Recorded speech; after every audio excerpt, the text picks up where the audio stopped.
After killing 33,000 Palestinians, and what they're leaving behind, total devastation. A city or a place that is uninhabitable, a place that is wrecked, a place that has no running water, no electricity, no gas. Um, yeah, Israel is claiming, well, the IDF spokesman, or I think I've seen this dude, is a minister. I think he's armed force minister or something, defense minister, defense should be called the war minister, not defense minister. Let's look at this.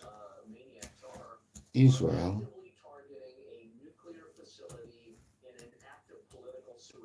claims victory. Let's see. It's not that many. Victory in Gaza. Let's see what that gives us. I'm just searching this. I'm just curious, right? Israel claim victory in Gaza. Right, okay. Where we go?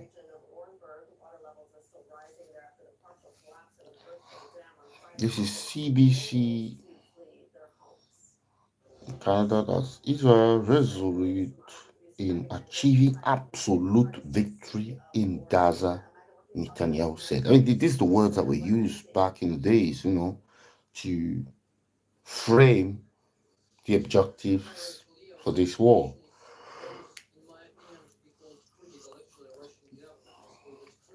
So,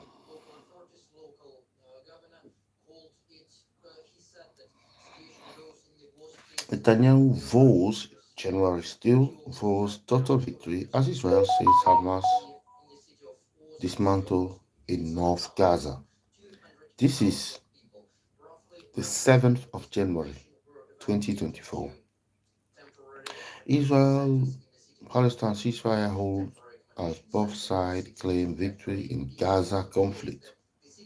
Now, this is going back May 21st May of 2021. So here it's hard to find any article that explain Israel's victory in Gaza. Okay, now let's try this one. Al Jazeera. What they say? Israel may have started a forever war in Gaza. Al Jazeera.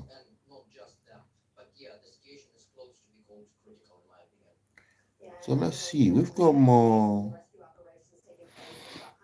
Yeah, we've got more here. Netanyahu, Israel is step away from victory as IDF withdraw from Khan Yunis. And this is from ITV.com. And then the Sun, Netanyahu vows Israel one step victory as IDF pull troops from South Gaza. And then we've got this Al Jazeera one. Israel may have started a forever war in Gaza. Right. So you don't understand. As 1 minute Israel will say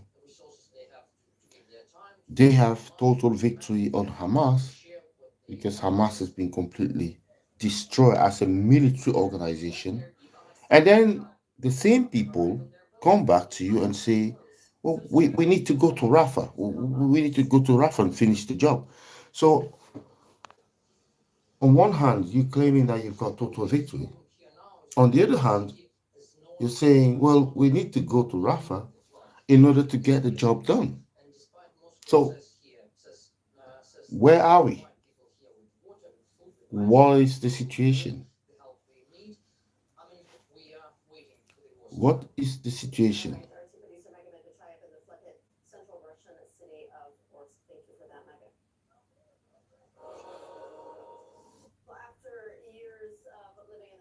There are very few articles here that will articulate Israel victory. What does Israel victory looks like? Well, we have to go back 6 months ago and listen to what Israel was saying as objectives, what they set out as objectives.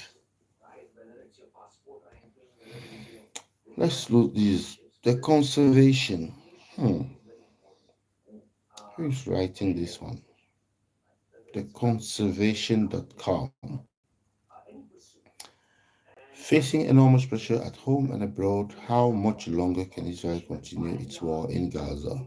Now, this is published the 8th of April, that's yesterday. So, this is pretty much fresh. So, let's read this. Israel Prime Minister Benjamin Netanyahu set a high bar for victory right at the start of Gaza conflict. Remember, I just told you. The complete destruction of Hamas and freedom for all the approximately 250 hostages taken by the group during its raid into Israel on October 7th last year. He has doubled down several times on these objectives during a major conference in January. He said, "There are those who claim victory is impossible. They utterly reject this. I utterly reject this. Israel, under my leadership, will not compromise on less than total victory over Hamas." Good. Let's continue. So, on that measure, Israel is still a long way from victory. 6 months into the war, the Israel Defense Force (IDF) have had no trouble destroying buildings. Yeah, we know. And other infrastructures in Gaza, resulting in enormous number of civilian casualties. That's an objective that's, well, not officially stated, but unofficially stated, that has been achieved. Destroying everything, killing thousands. So I'm just adding this there. Let's continue. Resulting in enormous number of civilian casualties and immense suffering for residents, but their hold on territory seems tenuous. Israeli journalist Angel Sfefer wrote in this week's Sunday Time, for instance, that when he was embedded with an IDF unit recently, he had observed what he believed to be Hamas snipers in the ruins of the Al Shifa hospital following the army successful conclusion of its operation there. Hmm.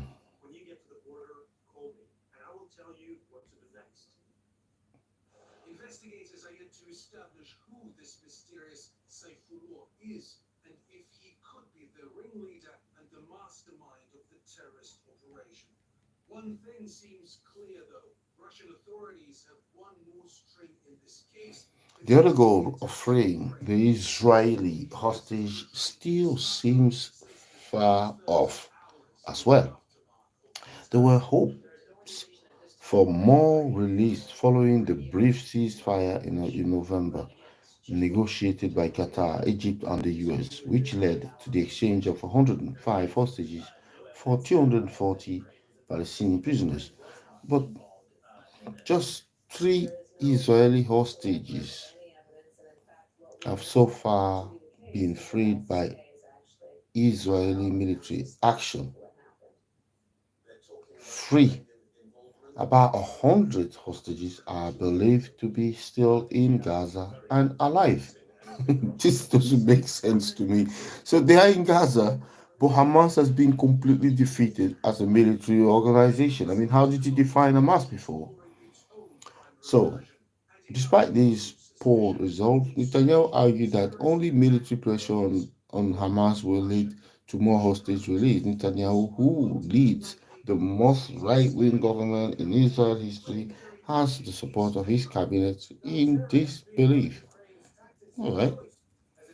Some far-right members of the cabinet have threatened to leave the government if he wavers from this aim, and this will cause his government to collapse, requiring fresh election.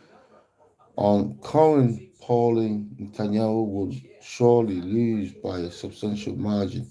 However, Netanyahu's emphasis on the military defeat of Hamas has raised question amongst many Israelis as to whether focus on the military campaign has downgraded negotiation on hostage release. An opinion poll by the Hebrew University in mid-January showed that nearly half of those surveyed said the main priority should be the hostage. The large demonstration in Tel Aviv and Jerusalem in recent weeks against Netanyahu management of the war suggest this proportion may now be higher. So, bear with me, we're getting there. So, is Hamas then winning? That's the question. Unlike the Netanyahu government, the Hamas leadership has not publicly set a standard by which he may measure victory. This is true as well. It is true. And however, it's obvious the war is a zero sum game. If Hamas survives, Israel loses. Yeah, that's a much lower bar. And Hamas seem to believe it has the momentum.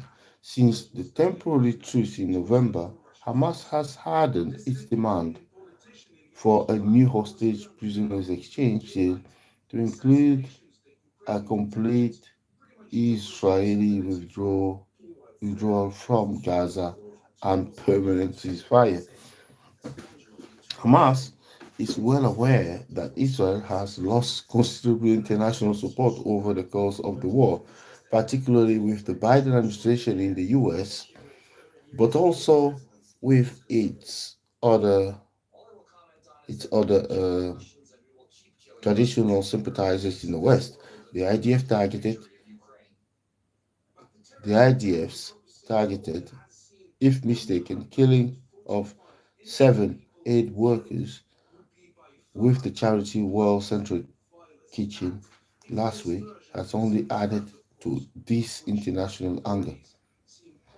Following the aid workers' killing, Biden diplomat had a diplomatically direct read angry phone call with Netanyahu during which he called the overall humanitarian situation in Gaza unacceptable. He also demanded Israel implement specific and concrete measures to address civilian harm and the safety of all aid workers.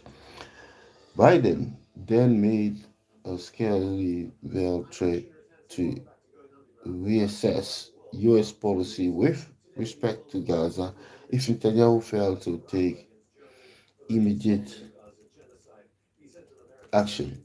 Netanyahu has become accustomed to facing down U.S. President over his years in power, but Biden's message certainly got through to him. He hurriedly convened a cabinet meeting to approve the opening of three aid pathways into Gaza. But did this really mark a turning point for U.S. support for Israel? The U.S. has already reduced its diplomatic support for Israel, having obtained a ceasefire resolution in the UN Security Council last month, which allowed it to pass. A far more serious step will be to reduce or place conditions on U.S. weapons sale to Israel. However, such a move is not likely at this stage. It would run counter to the long-held bipartisan U.S. policy towards Israel. which virtually since the creation of the Jewish state has been to ensure its survival in a region where it is surrounded by enemy.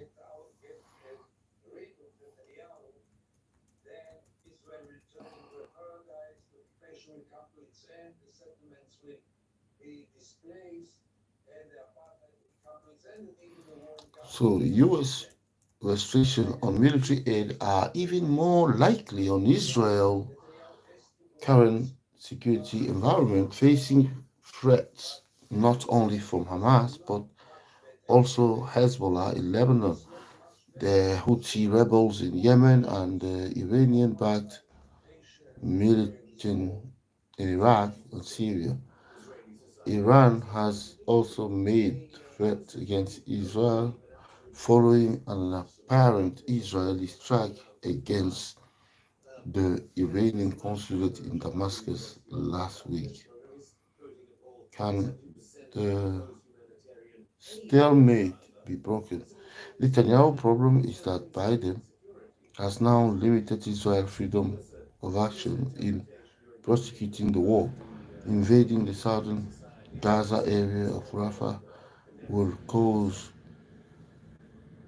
huge number of civilian casualties and incur further American wrath. So Israel is likely to hold off for the time being.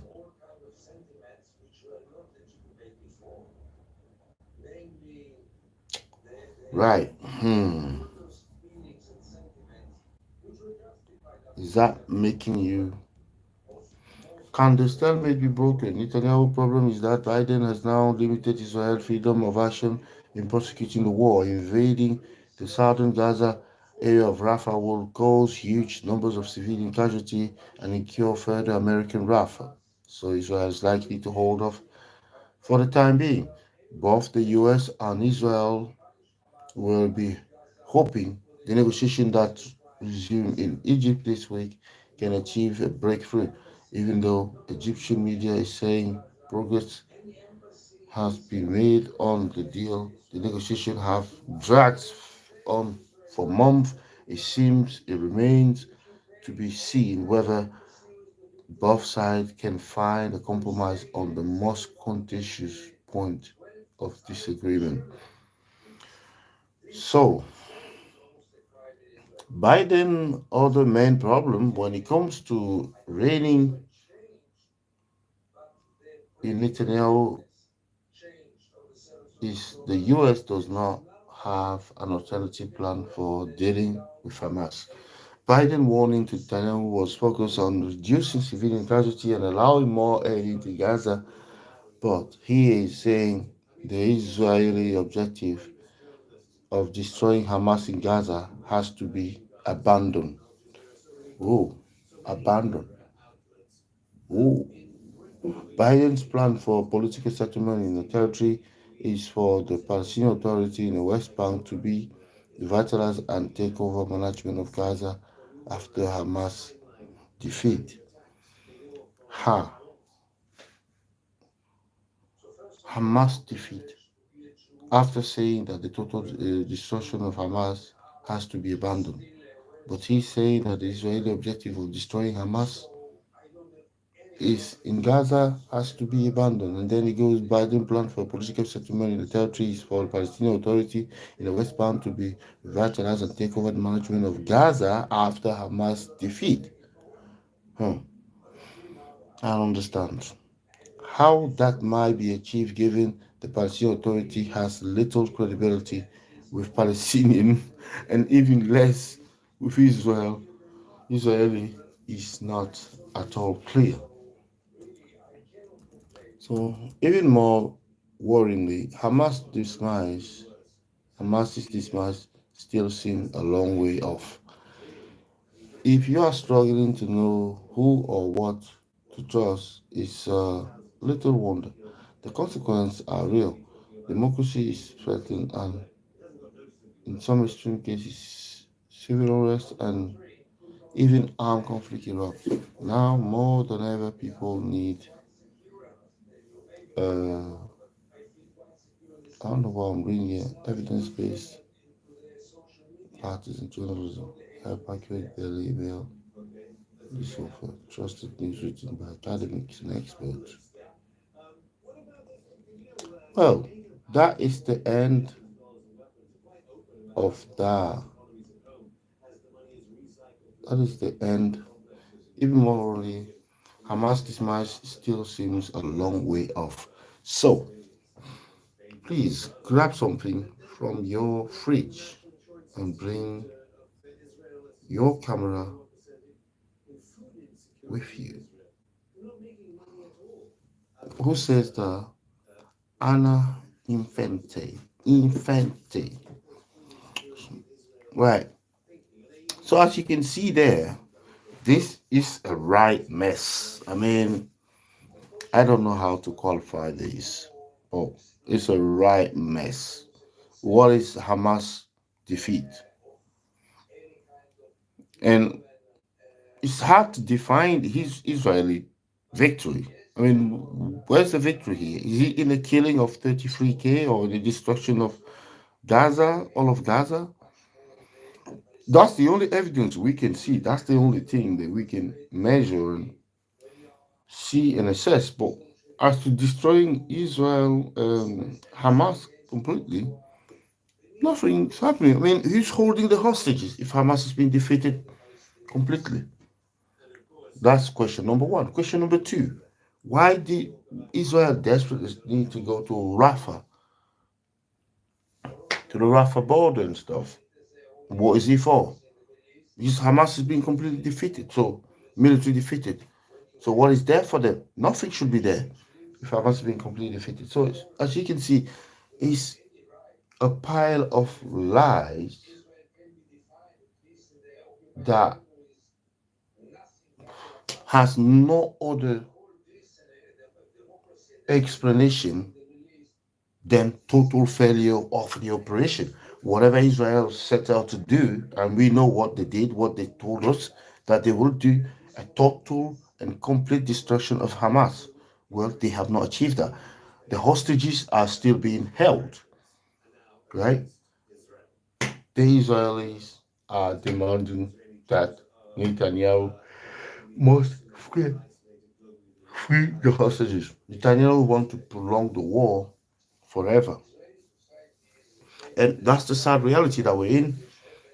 Khan Yunis has been liberated, whatever. The Israeli has withdrawn from Khan Yunis, but they left a pile of ruin behind. So how are people going to live there? How are people going to have a decent living standard there? No. But that's reality. Yeah. Reality. Reality kicking in. So, guys, let me know in the comment section below what you think about this Israeli complete disaster or Israeli war objectives. Uh, Israel war objectives being achieved. Are they being achieved? Hmm. Let us know in the comment section below. That's it from me as this today, and I shall see you in the comment section below. The debate continues.